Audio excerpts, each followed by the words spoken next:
A continuación, Noticiero Telesucesos. Clasificación A. Apto para todo público. Un noticiero pensado para usted porque se lo merece. Nos acercamos a la realidad desde diferentes perspectivas. Noticiero Telesucesos. Primera parte del Noticiero Telesucesos con las noticias más importantes del día.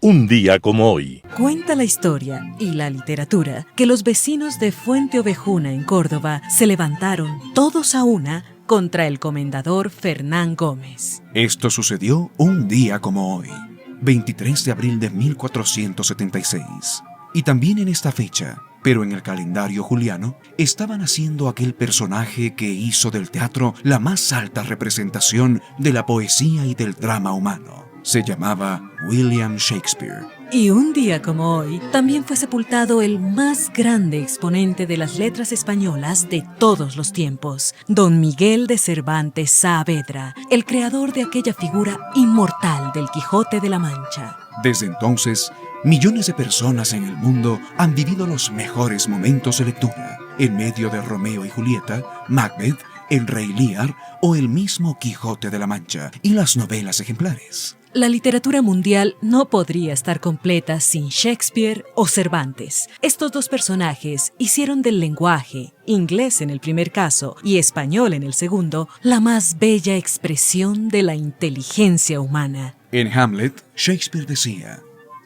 «No hagas como algunos predicadores que enseñan el áspero y espinoso camino del cielo, mientras ellos, como jactanciosos y procaces libertinos, pisan la senda florida de los placeres y no se preocupan de su propia doctrina». O Cervantes, como decía en el Quijote: «Has de poner los ojos en quién eres, procurando conocerte a ti mismo, que es el más difícil conocimiento que pueda imaginarse. Del conocerte saldrá el no hincharte como la rana que quiso ser buey». A ellos dos, a Shakespeare y Cervantes, se les rinde homenaje en esta fecha. Y con ellos, a los grandes escritores y al libro que tiene su día clásico en esta fecha, 23 de abril. El libro, hoy y siempre, como una dulce tentación a la lectura. Esa silenciosa forma de ser feliz. Las principales noticias del día. Titulares. El Fondo Monetario Internacional mejora la proyección de crecimiento para Ecuador en 2025, pero las perspectivas globales empeoran. Ministra Zahaira Moya viaja a Washington para reunirse con el Fondo Monetario Internacional y el Banco Mundial. Autoridades diseñan hoja de ruta para la construcción del proyecto geotérmico Tufiño Chiles Cerro Negro. En el segmento de opinión, efectos del resultado electoral. Los editoriales serán de Miguel Rivadeneira, El desmontaje, Talía Flores, Francisco, el Papa que se inspiró en el Chimborazo para motivar a la Iglesia. Noticias del día. El Fondo Monetario Internacional mejora la proyección de crecimiento para Ecuador en el 2025, pero las perspectivas globales empeoran. El Fondo Monetario Internacional, FMI, actualizó este martes 22 de abril del 2025 sus estimaciones sobre el crecimiento económico de Ecuador para este año. En su informe Perspectivas Económicas Mundiales, el organismo internacional ajustó ligeramente al alza su previsión del Producto Interno Bruto PIB, pasando del 1.6% al 1.7%. Pese a la revisión positiva, la cifra del FMI es más conservadora que la estimación del Banco Central del Ecuador. Este último proyecta un crecimiento económico del 2.8% para el 2025, lo que representa una diferencia de 1.1 puntos porcentuales frente al pronóstico del organismo multilateral. Además, el FMI dio a conocer sus previsiones para el año 2026, en las que proyecta que la economía ecuatoriana crecerá un 2.1%. Esta estimación muestra una tendencia de recuperación lenta y sostenida, aunque todavía por debajo de los niveles de crecimiento necesarios para un impulso significativo en el desarrollo del país. En cuanto al mercado laboral, el fondo prevé que el desempleo en Ecuador se mantendrá en el 4% durante el 2025. Esta cifra no presenta variación respecto al informe anterior, lo que sugiere estabilidad en los niveles de empleo. pero también refleja los desafíos estructurales que enfrenta el país para generar nuevas plazas de trabajo formales. En cambio, el multilateral redujo la proyección de crecimiento de la economía mundial en el 2025. En su informe previo, el fondo preveía que la economía global crecería 3.3%, pero este 22 de abril el organismo informó que se espera que la economía crezca 2.8% en el 2025. La ministra Sarija Moya viaja a Washington para reunirse con el Fondo Monetario Internacional y el Banco Mundial. La ministra de Economía y Finanzas de Ecuador, Sarija Moya, viajó a Washington, D.C. para participar en las reuniones de primavera del Banco Mundial y el Fondo Monetario Internacional que se realizan del 22 al 26 de abril de 2025. Este encuentro internacional, dijo la cartera de Estado, representa una oportunidad crucial para que Ecuador consolide el respaldo de la comunidad internacional a sus políticas económicas y sociales. Durante su visita, la ministra Moya mantendrá reuniones de alto nivel con funcionarios y autoridades de estos organismos multilaterales y del Banco Interamericano de Desarrollo. El objetivo principal es compartir los avances económicos del país y gestionar apoyo técnico y financiero adicional para implementar planes y proyectos prioritarios orientados al desarrollo social, la generación de empleo y nuevas oportunidades para los ecuatorianos. Este encuentro multilateral busca profundizar los vínculos de Ecuador con los principales organismos financieros internacionales para promover una visión económica inclusiva y resiliente que genere resultados tangibles para la población. Se trata de una visita clave, pues Ecuador está a la espera de un tercer desembolso del Fondo Monetario Internacional como parte del programa de crédito que el país tiene con el multilateral desde 2024. El multilateral tenía previsto realizar entre marzo y abril de 2025 la segunda revisión de las metas del programa de crédito con Ecuador para decidir si aprueba el nuevo desembolso por $410 millones y esta revisión deberá realizarse luego de las elecciones presidenciales que ocurrieron el pasado 13 de abril de 2025. Autoridades diseñan hoja de ruta para la construcción del proyecto geotérmico Tufiño Chile Cerro Negro. A través de un convenio entre el Ministerio de Energía y la Prefectura del Carchi se definió la hoja de ruta para la construcción del proyecto geotérmico Tufiño Chile Cerro Negro. El proyecto se desarrollará en las parroquias de Maldonado y Tufiño y se prevé la generación de hasta 138 megavatios de energía limpia. Las autoridades conformarán un grupo técnico que hará el seguimiento de la ejecución del proyecto. La hoja de ruta contempla acciones como actualización de estudios geocientíficos, ambientales y sociales, perforación exploratoria para validar la viabilidad técnica, evaluación integral de factibilidad técnica, ambiental y financiera, promoción del proyecto para atraer inversión pública o privada, preparación para la ejecución de una planta piloto o modular. Como parte de la fase inicial se priorizará la finalización de los estudios de prefactibilidad y el fortalecimiento del proceso de socialización con las comunidades de la zona de influencia acerca del proyecto y su construcción. Este proyecto representa una oportunidad clave para la generación de energía sostenible. Además, se consolidará como una infraestructura que aprovechará el potencial energético de nuestra tierra, dijo la ministra de Energía y Minas, Inés Manzano. Entrevista del día. En Radio Sucesos tuvo Richard Salazar, docente del Centro Asia de la Flaxo, el tema relaciones comerciales entre Ecuador y China, y también hablará del Foro Internacional China-América Latina. Escuchemos lo que dice.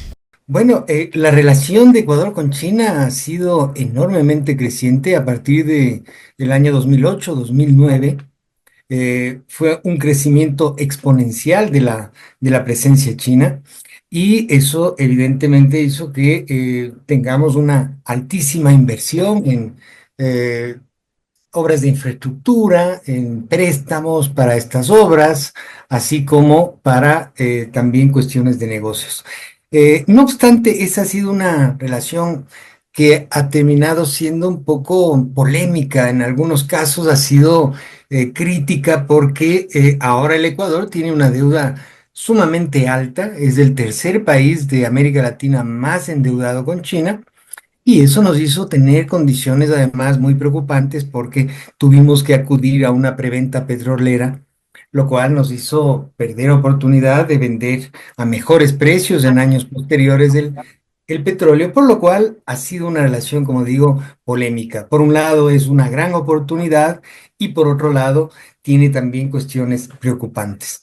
Son precisamente esos temas los que vamos a abordar en este evento, China, América Latina, perspectivas y debates, que es la primera vez que se va a desarrollar un evento de esta magnitud respecto de China y su relación con Ecuador y América Latina en el Ecuador.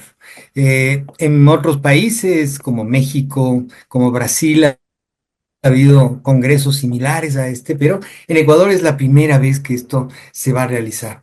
Y lo haremos con académicos y expertos de todo el continente, desde Estados Unidos hasta Argentina, hablando de sus propias experiencias desde sus propios países, porque, como digo, tenemos invitados de, por ejemplo, el CIDE, que es el tanque de pensamiento más importante de México, también del Colegio de México. Tenemos invitados, colegas de Argentina, de la Universidad de Buenos Aires, también un periodista muy conocido que tiene el portal de reporte sobre Asia más importante en lengua española de este continente, por lo cual en verdad hemos podido reunir a académicos y expertos del más alto nivel. Esto es un evento organizado conjuntamente con la Universidad San Francisco de Quito, de tal forma que el primer día, el día de mañana, será en la Flaxo, en Quito, y el segundo día de este foro será en la Universidad San Francisco de Quito. Sobre el evento, porque vamos a terminar esto del evento para ya hablar lo que estamos en materia, Richard, pero esto es abierto al público, ¿quiénes pueden asistir o cómo inscribirse? Bueno, quienes quieren inscribirse pueden hacerlo en la página web de Flaxo. Ahí fácilmente encontrarán con Foro Internacional China-América Latina. Ahí hay un link de inscripción. La inscripción es gratuita. Igualmente, si no logran inscribirse, pueden ir directamente el día de mañana de manera gratuita, se inscriben a la entrada y pueden participar. Perfecto. Eso respecto al evento que, como mencionaba, es un evento internacional que está organizando Flaxo junto a la Universidad de San Francisco de Quito, Foro Internacional China, América Latina, Perspectivas y Debates de este 23 y 24 de abril en estas dos sedes. Ahora, Richard, conversemos de lo que, a lo que veníamos, como se dice popularmente. ¿Qué pasará con la situación comercial entre Ecuador y la China, tomando en cuenta la coyuntura internacional respecto a los Estados Unidos, que como sabemos hay mucho nerviosismo, mucha expectativa, incertidumbre de lo que pueda pasar con estos aranceles recíprocos que ha impuesto Donald Trump en su administración? La China, pues no sé quién tiene más que perder allí, pero sin duda las cosas van a cambiar en el mundo con esta situación. Frente a eso, ¿cómo queda parado el Ecuador y también qué esperar de ese tratado de libre comercio con China que, bueno, entiendo que no sé si ya cumple o ya cumplió su primer año, pero hay una gran expectativa de que, por ejemplo, entren nuevos productos que están pendientes que se aprueben los permisos fitosanitarios para que algunos productos agrícolas como el quinoa, el aguacate, los arándanos, la piña, etcétera, puedan ya venderse en el país asiático, en el gigante asiático. Pero ¿qué podemos esperar en todo caso del Ecuador con esta relación comercial y con esta coyuntura específica mundial respecto a los Estados Unidos y la China? Bueno, definitivamente los aranceles que ha impuesto Trump y que por el momento están postergados 90 días, sin embargo, los aranceles van a estar. Eso patea el tablero global de manera definitiva porque además es como si tuviéramos ahora el mundo al revés, ¿no? Estados Unidos, que siempre promovió el capitalismo y fue en la Guerra Fría el bloque del capitalismo, se repliega, mientras el Partido Comunista Chino abraza el multilateralismo comercial y firma TLCs. Mario Pazmiño, analista internacional en seguridad y defensa, estuvo en Radio Sucesos. Habló acerca de las amenazas a la seguridad del presidente Noboa y al Estado. Vamos con la nota. Primero hay que puntualizar algunos aspectos que me parecen sumamente importantes dentro de esta noticia que ha causado conmoción nacional. El primer elemento es que hay una fuga de información en el comando conjunto que genera esta alerta urgente y pues se contagia en medios de comunicación y en la misma sociedad. Ujú. Ese es el punto número uno. El número dos es que los subsistemas de inteligencia no generan este tipo de alerta. Quien genera este tipo de alerta es el CIES, la Central de Inteligencia Estratégica del Estado. Por lo tanto, el CIES es el órgano que está, pues, al momento emitiendo este tipo de información con relación al tema de esta posible amenaza y traslado de sicarios y de terroristas hacia el país. Se habla de Jumín, para que lo entiendan de una mejor manera. Jumín son fuentes humanas, son inteligencia humana que utiliza esa organización de inteligencia para, pues, obtener esa información. Sin embargo, en este tipo de amenazas, lo que se materializa o lo que se realiza generalmente es, pues, considerar que la amenaza es 100% real y por lo tanto se tiene que tomar un sinnúmero de precauciones con el propósito de proteger los posibles blancos de estas acciones de terrorismo. Pero ¿quiénes estarían primero atrás de estas acciones? Y aquí me quiero yo referir a unas declaraciones del señor ministro de Gobierno, que me parecen sumamente importantes porque él habla de que existe ciertos actores políticos vinculados con acciones criminales. Entonces, estamos hablando de una motivación político-criminal que es sumamente grave en este contexto nacional. El otro aspecto que me parece importante es qué fuerzas estarían en capacidad de realizar este tipo de actos terroristas en el país. Bueno, tenemos ya algunas de estas organizaciones operando desde mucho tiempo en territorio ecuatoriano, vinculadas al tema del narcotráfico y crimen organizado. Solo por describirle rápidamente, tenemos organizaciones europeas como la Andrangheta, la mafia albanesa, tenemos ETA, que ya ha tenido algunos episodios también acá en el Ecuador. De ahí tenemos una protomafia brasilera que está entrando por la provincia de Sucumbíos a través de comandos de la frontera en el país. Tenemos al clan del Golfo en Colombia, al Tren de Aragua, Venezuela, dos carteles más de México, cartel Sinaloa y cartel Jalisco Nueva Generación, y a eso súmele 22 organizaciones de terrorismo catalogadas así por el presidente de la República.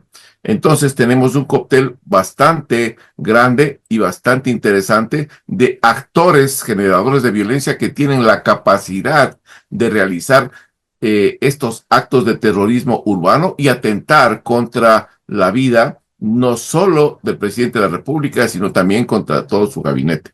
Tienen la capacidad económica, tienen la capacidad de armamento para poder ejecutar esto. A esto hay que sumarle una nueva amenaza que acaba de aparecer y que se relaciona a una noticia que lo genera Israel y también en el Líbano. Es el desplazamiento de cerca de 340 a 400 comandantes de Hezbollah hacia América Latina y están dirigidos específicamente hacia 4 países: Brasil, Venezuela, Colombia y también está considerado Ecuador, porque Ecuador, recordemos que es un país de cambio de identidad. Entonces no hay mayores controles y eso pues facilita la infiltración de estas organizaciones. La pregunta que se harán la mayoría de radioescuchas es: ¿qué tiene de interés Hezbollah en la región? Bueno, los intereses de Hezbollah En el país, ¿no? en el país, pues los intereses son globales y dentro de esos intereses globales está el atentar contra objetivos estratégicos tanto de Israel como de Estados Unidos y cualquier otra potencia que esté en contra de estos lineamientos ideológicos. Bajo este marco, bajo estas amenazas, ¿qué es lo que debe de hacer el Estado ecuatoriano? Primero, no descartar o considerar que esta es una amenaza de un nivel mínimo. No, tiene que considerarse el más alto nivel de prioridad. Por lo tanto, el presidente de la República tiene que duplicar su cápsula de seguridad para protección, no solo la de él, sino también de los diferentes funcionarios del gabinete presidencial y algunas otras autoridades que también están consideradas. Hay que reforzar también la presencia militar y policial en las áreas estratégicas que se están mencionando aquí que pueden ser afectadas directamente. En el programa Impacto Informativo, Pablo Cunzolo, experto en neurocomunicación, habla sobre el bullying y la ausencia parental en la educación. Escuchemos lo que opina. El planteo que vos haces es muy real y no es exclusivo ni de Ecuador ni de Latinoamérica, ya que lamentablemente hoy los países están atravesando una crisis internacional. Eso obliga a que quizás ambos padres tengan que salir a trabajar y transformen las instituciones educativas prácticamente en depósito de niños.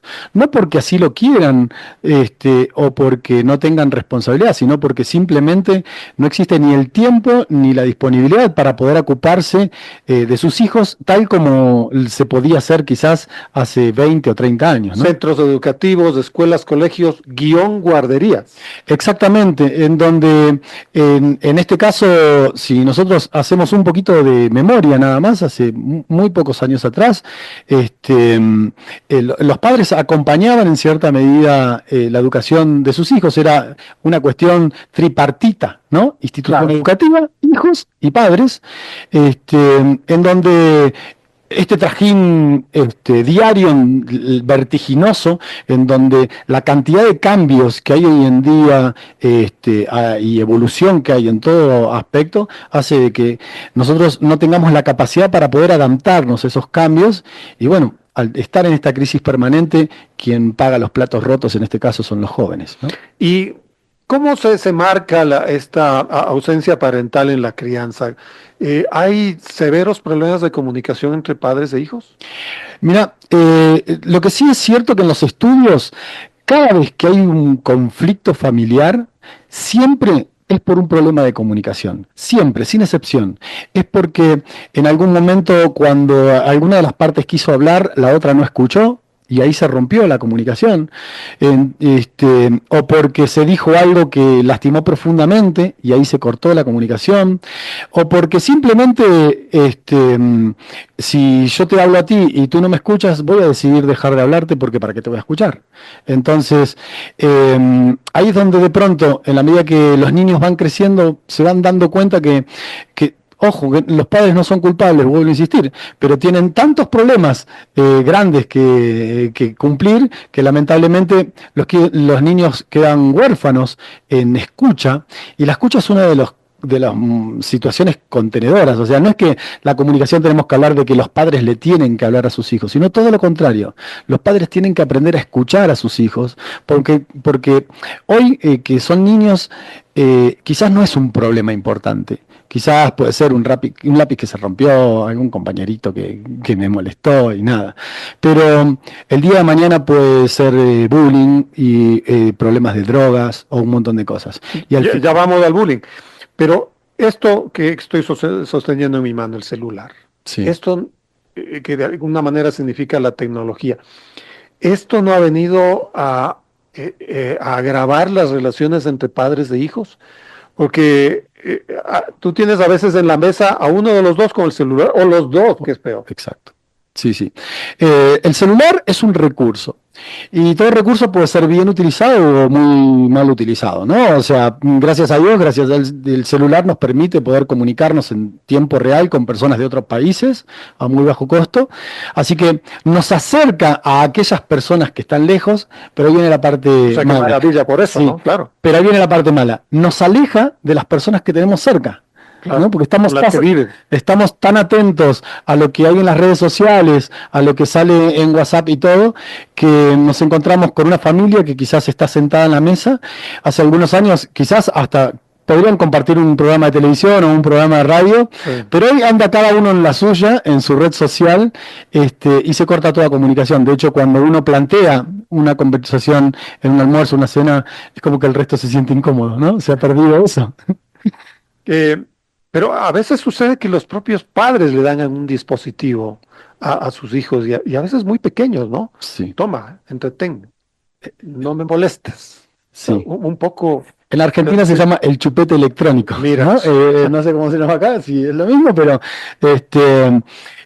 ¿cuál es el tema? De pronto, lo que sí saben los padres es que si yo les doy un dispositivo móvil, ellos no van a molestar.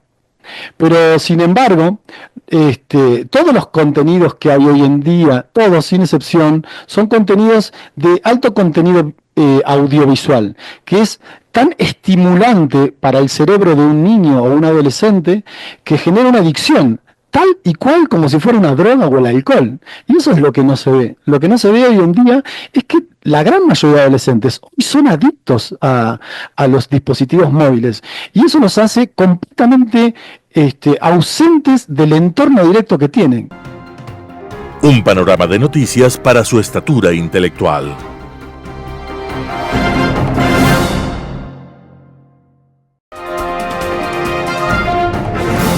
Opinión.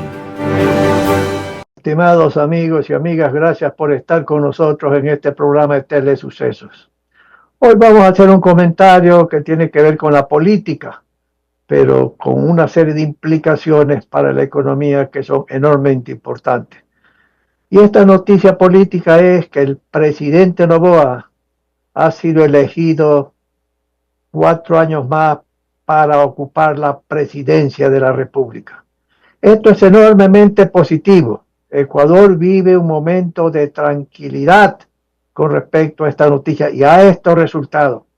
Y es lamentable que alguna serie de personas, entre ellos la señora ex candidata a la presidencia, doña Luisa González, igual que otras personas de ese partido, hayan indicado que ha habido fraude.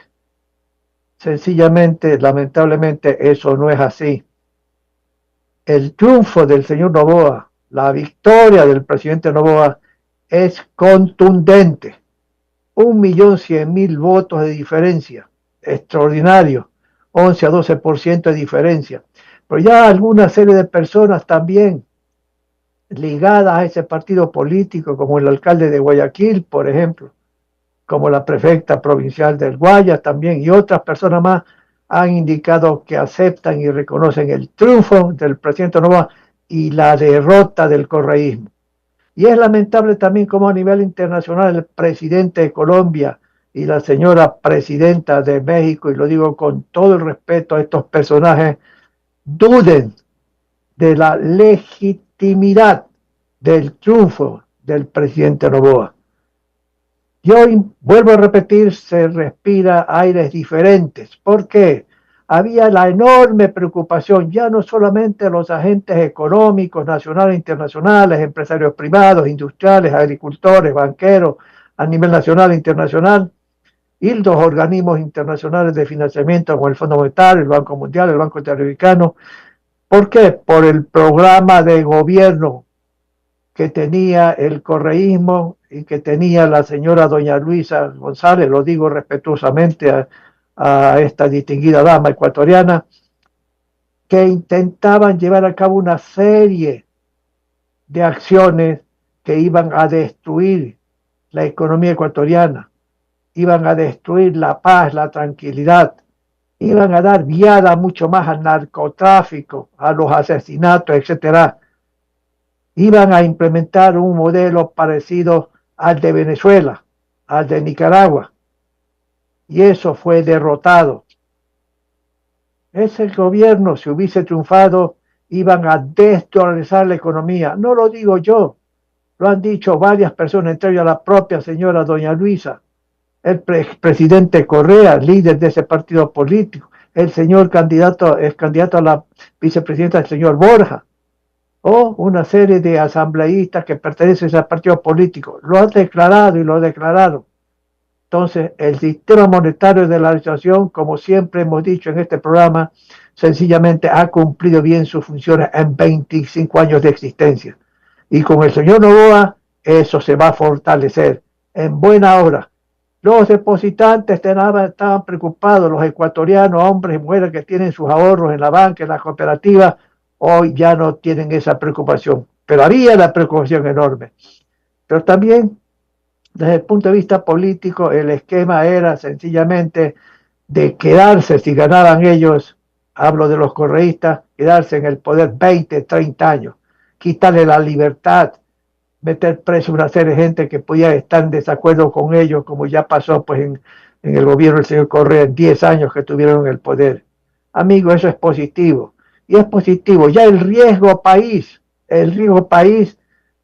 bajó radicalmente y va a seguir bajando. Los organismos internacionales sencillamente van a abrir mucho más las puertas del financiamiento para una serie de actividades y proyectos estatales, como es el Fondo Monetario, el Banco Interamericano, la Corporación Andina de Fomento.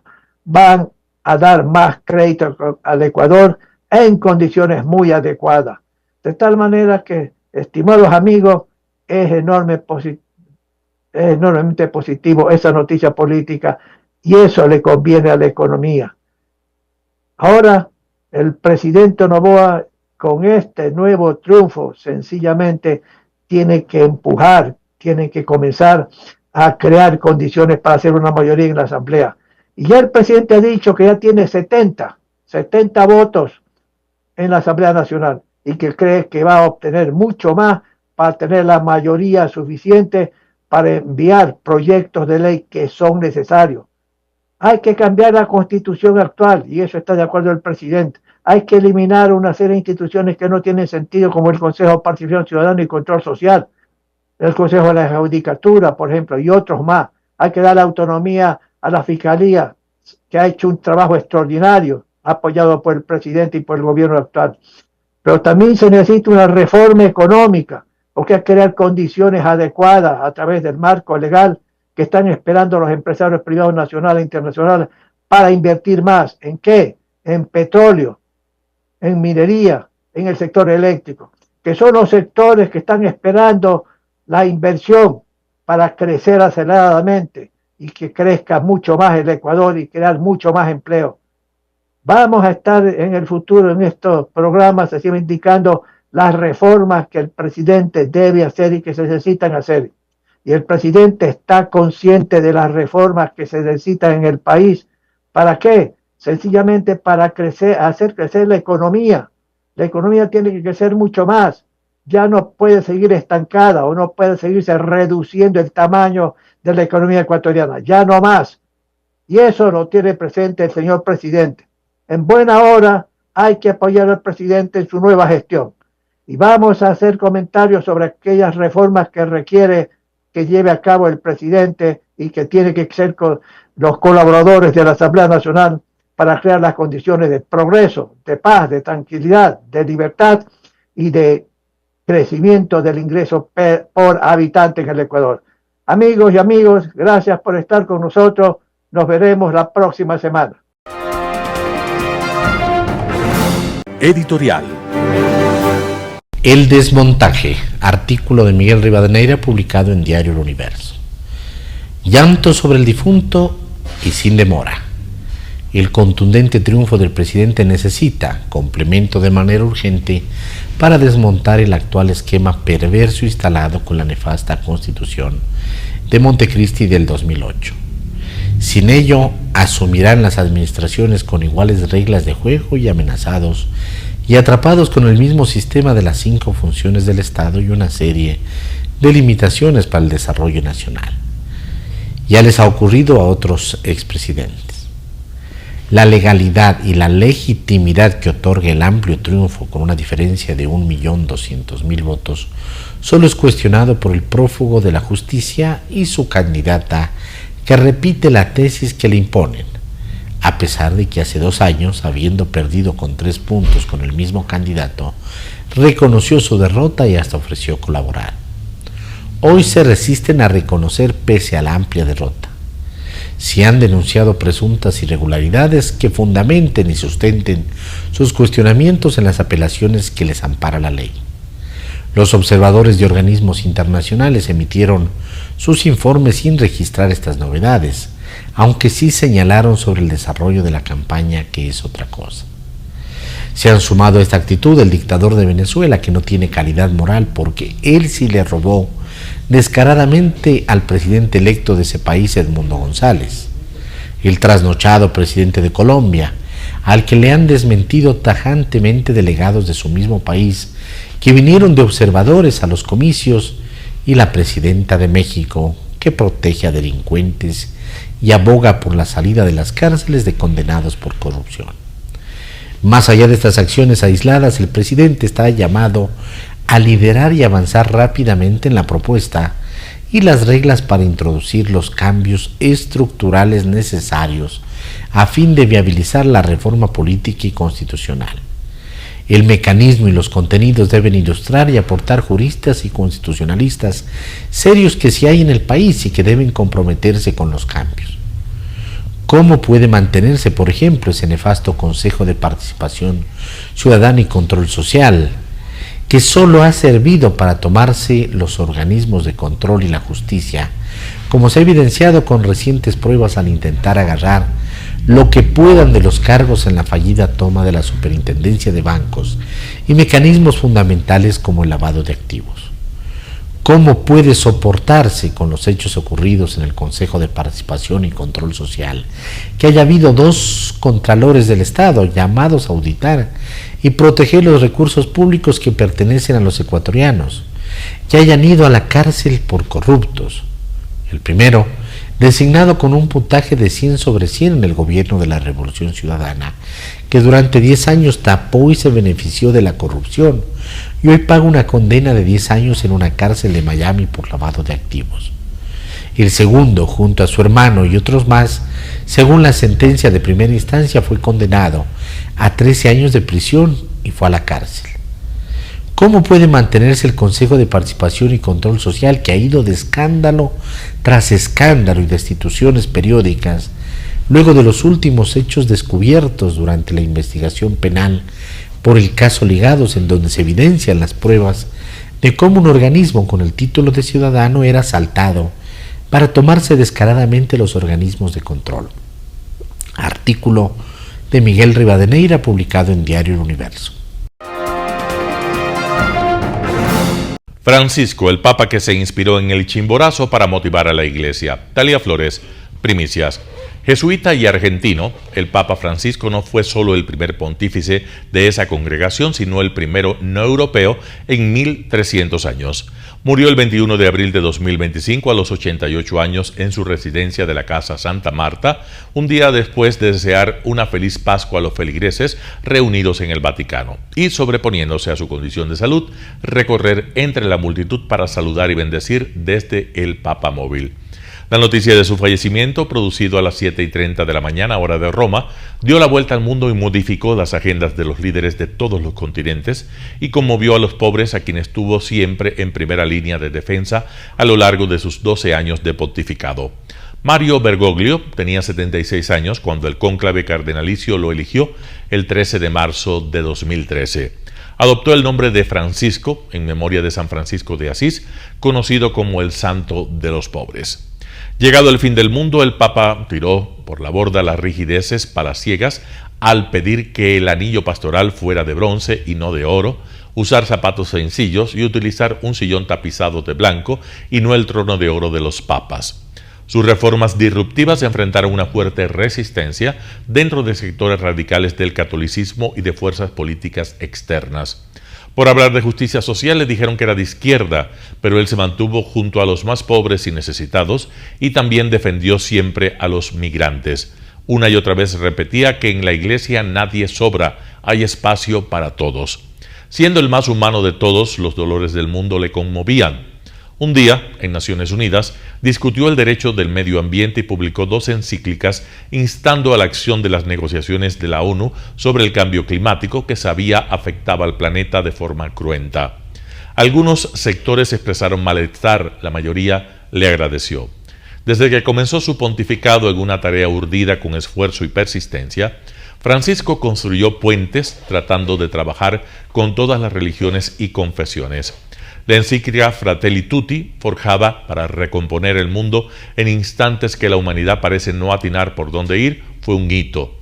En ella pide más fraternidad y solidaridad humanas y es un llamado potente a rechazar las guerras. En estas horas de reflexión colectiva tras su fallecimiento, los medios de comunicación de todas partes se han volcado a hablar de lo que ha significado el pontificado del primer papa latinoamericano, y grandes analistas y expertos valoran su misión y el legado de un papa que entró en la historia.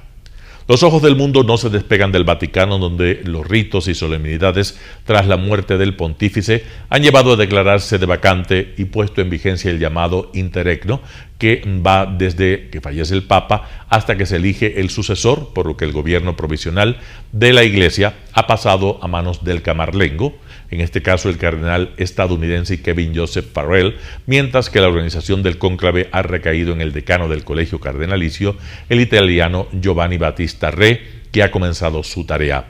Mientras aguardamos los funerales y la designación de su sucesor, permítanme evocar la visita del Papa Francisco a Ecuador, acontecimiento que por mi calidad de periodista tuve el privilegio de vivir de cerca, cubriendo su agenda en Quito. El Papa Francisco visitó Ecuador del 5 al 8 de julio de 2015, cuando había tal crispación que el presidente Rafael Correa reveló que no iría a la misa campal para evitar expresiones del público que pudieran afectar la imagen del país. Tan pronto arribó, la chispeante mirada del Papa Francisco conectó con la de los ecuatorianos, que lo recibieron con entusiasmo y cariño, y a partir de allí todo se volvió a la calma, en un país que había significado fuertes manifestaciones en rechazo a leyes que se tramitaban en la Asamblea de mayoría oficialista. Cada palabra que pronunció quien decía ser el Papa del fin del mundo, cuando resultaba que provenía del vecindario, conmovió a todos. Y que hablase de nuestra geografía resultó prodigioso. Desde el aeropuerto de Tababela, el Papa Francisco aludió a que en Ecuador está el punto más cercano al espacio exterior, el Chimborazo, llamado por eso el lugar más cercano al Sol, a la Luna y a las estrellas, y reflexionó: nosotros, los cristianos, identificamos a Jesucristo con el Sol y a la Luna con la Iglesia. Y la Luna no tiene luz propia, y si la Luna se esconde del Sol, se vuelve oscura. Y añadió: el Sol es Jesucristo, y si la Iglesia se aparta o se esconde de Jesucristo, se vuelve oscura y no testimonio. Que estos días se nos haga más evidente la cercanía del Sol que nace de lo alto, y que seamos reflejo de su luz y de su amor, dijo. Por todo esto, gracias, Papa Francisco, hasta siempre. Talía Flores, Primicias. Noticias internacionales. Trump ataca a la Reserva Federal mientras caen las inversiones. El presidente Trump ha intensificado sus ataques contra el dirigente de la Reserva Federal, Jerome Powell, exigiendo recortes inmediatos de los tipos de interés y calificándolo de gran perdedor. Trump ha advertido de una desaceleración económica si no se bajan los tipos, acusando a Powell de parcialidad política en una publicación en redes sociales. Estos ataques han aumentado los temores sobre la independencia de la Reserva Federal, lo cual ha provocado fuertes ventas en todos los mercados estadounidenses el lunes. Los índices bursátiles cayeron más de un 2% y el índice del dólar alcanzó su nivel más bajo en 3 años, mientras que el euro y el franco suizo subieron. Por último, los precios del oro alcanzaron nuevos máximos históricos cerca de los $3.500 la onza, impulsados por la preocupación por el dólar y la aversión al riesgo. Los expertos advierten de que despedir al presidente de la Reserva, figura teóricamente independiente del Ejecutivo y con mandato preestablecido, podría desatar una volatilidad extrema en los mercados y dañar permanentemente el estatus del dólar. Los presidentes de la Reserva solo pueden ser despedidos por causas justificadas y el mandato de Powell finaliza en mayo de 2026, pero la presión actual suscita importantes preocupaciones sobre la economía estadounidense. Both survey and market-based measures of near-term inflation expectations have moved up significantly, with survey participants pointing to tariffs. Survey measures of longer-term inflation expectations, for the most part, appear to remain well anchored as well.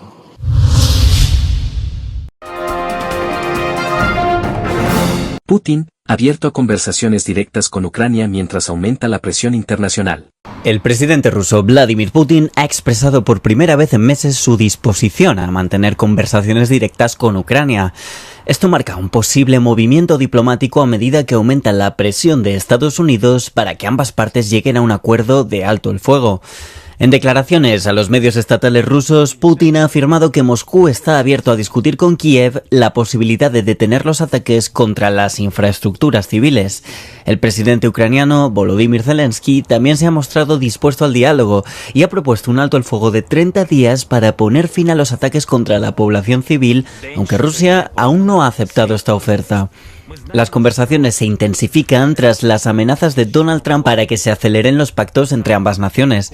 Con las negociaciones previstas para esta semana en Londres, los próximos días podrían determinar si la diplomacia conduce finalmente a una tregua o a un posible proceso de paz, mientras continúa la invasión a gran escala por parte de Rusia. Harvard demanda al gobierno de Trump por el recorte de subvenciones. La Universidad de Harvard ha presentado una demanda judicial contra la administración Trump en un intento de bloquear la congelación federal de más de 2.200 millones de dólares en subvenciones.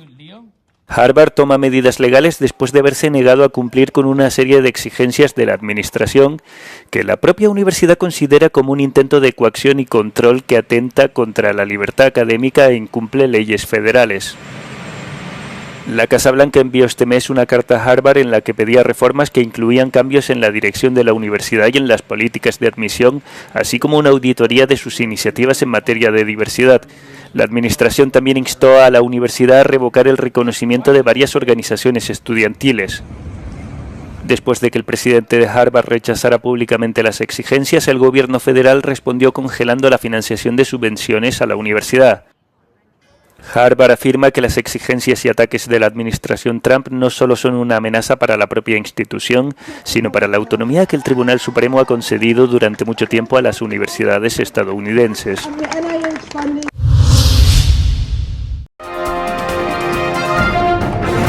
Con tristeza, Argentina despide al Papa Francisco, el primer pontífice latinoamericano. Argentina llora al Papa Francisco. Su muerte conmovió a los fieles católicos. En su natal Buenos Aires, los templos permanecen de luto.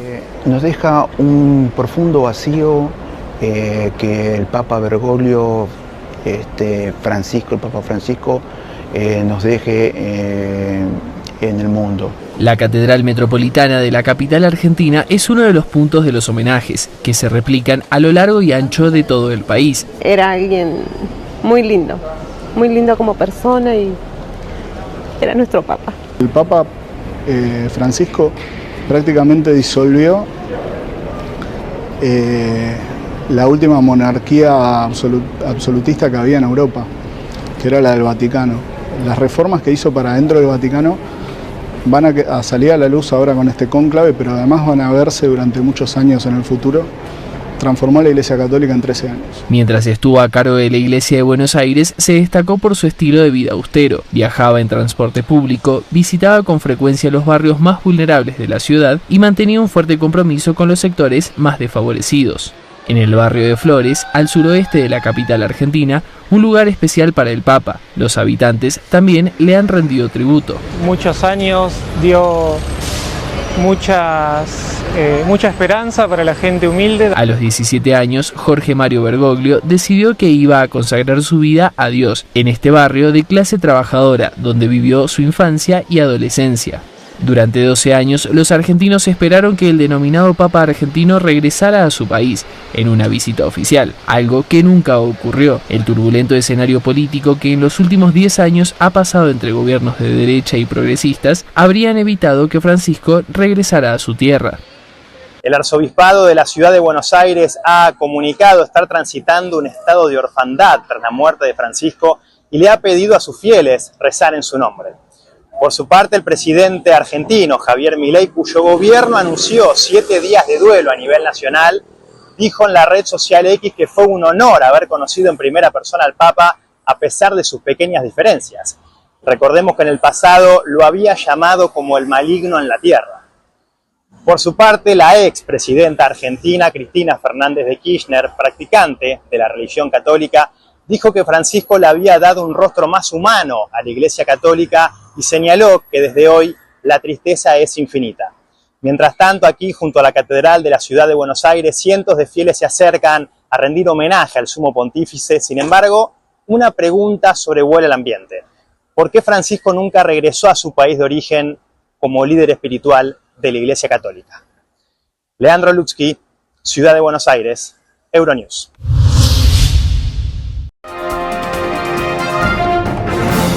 Telesucesos Sports. Deportes, deportes, deportes. Todas las tardes, 4 horas de lunes a miércoles, de 14 a 17 horas. Los jueves y viernes, 6 horas, de 12 a 20 horas. Desde Arena Telesucesos. Transmisiones en vivo, siempre Ecuavolley. Y luego, deportes para recordar. Todas las tardes, deportes en Telesucesos Sports, bajo la dirección del arquitecto David López. La visión objetiva de quien vive el deporte. Sucesos deportivos, visión de un equipo de opinión joven de comunicadores. Telesucesos, llegamos con nuestra señal a los sectores populares de nuestra ciudad. Quienes no tienen televisión por suscripción atenderán nuestra señal sin costo en Canal 29 UHF Telesucesos. Siempre ecuatorianos, resaltamos nuestra identidad. El básquet, esgrima, tenis de mesa, taekwondo, box y muchos deportes más en Telesucesos Sport, sin costo desde la comodidad de su hogar en Telesucesos Canal 29. Arena Telesucesos es una importante y funcional edificación cubierta dispuesta para la práctica y desarrollo de eventos del Ecuavolley. Si deseas asistir a los encuentros en vivo de Ecuavolley, comunícate con nosotros a los números de teléfono 2021-224 o al 0989-973-725. Ven con tu familia y amigos a vivir la emoción del Ecuavolley. Emoción sin límites los días jueves y viernes desde la comodidad de su hogar. Resaltamos nuestra identidad como ecuatorianos iniciando transmisiones en Telesucesos del Ecuavolley, que representa, luego del fútbol, el deporte más popular de nuestro país y el que practican los ecuatorianos residentes en muchos países del mundo. Nuestra señal será transmitida en directo por televisión abierta en la ciudad de Quito y a través de las redes sociales a todo el país, así que llegará a Estados Unidos, España e Italia, creando a través del Ecuavolley un nexo fraterno entre ecuatorianos y entre los inmigrantes de nuestro país. Anuncie en Telesucesos Sport y llegue con nosotros a lo más importante del deporte popular. Telesucesos, con sus transmisiones, jerarquizará esta práctica deportiva, convocando importantes competencias de Ecuavolley dentro y fuera del Ecuador. Llegando con deportes no atendidos por los medios de comunicación que han concentrado su acción en el fútbol. El tenis, box, golf, racquetball llegarán a su pantalla de televisión en tiempo real a través de Canal 29 UHF, competencias que podrán ser atendidas a través de Facebook, YouTube y vivir los encuentros deportivos en directo y en tiempo real. Esté atento a nuestros horarios especiales de transmisión los fines de semana y feriados. Usted y su familia disfrutarán desde la comodidad de su hogar de las emociones del Ecuavolley, deporte tan nuestro. Somos inéditos y para ello disponemos de un escenario cubierto propio, Arena Telesucesos, desde donde transmitimos nuestros encuentros masculinos y femeninos de este deporte. Simple y gratuito. Llama a nuestros números de contacto 2021-224 o al 0989-973-725 y regístrate como invitado especial para nuestros eventos en vivo. Arena Telesucesos, el escenario cubierto para la práctica del deporte 100% ecuatoriano, el Ecuavolley. Telesucesos es un canal de televisión que incorpora a su programación manifestaciones culturales y deportivas que marcan la identidad de nuestro país. Consideramos que el Ecuavolley es una manifestación deportiva con partida de nacimiento popular y nombre propio ecuatoriano. Arena Telesucesos, funcional espacio cubierto para la práctica y desarrollo del deporte. Arena Telesucesos, el escenario para campeones. Arena Telesucesos atiende deportes de su preferencia: básquetbol, tenis de mesa, esgrima, taekwondo, fútbol sala, box, halterofilia. ¿Cómo llegar? Nuestras instalaciones se encuentran en el norte de la ciudad, en un sector de gran crecimiento y desarrollo urbano al que se accede a través de la vía E35, más conocida como la Avenida Panamericana Norte. Desde el centro comercial El Portal, a 2 kilómetros a la derecha, se encuentra la calle García Moreno, antiguo camino a Llano Grande, una arteria en la que se desarrollan dinámicos comercios. Junto al centro comercial Ciudad Alegría, a 100 metros, hemos llegado a nuestras instalaciones, Arena Telesucesos, la cancha del Ecuavóley. Por fin tiene usted un espacio de difusión de su deporte preferido. Telesucesos, el canal de televisión siempre inédito. El noticiero Telesucesos es retransmitido de lunes a viernes a las 7 horas por Radio Planeta Sur 106.1 FM de la ciudad de Loja. Noticiero Telesucesos.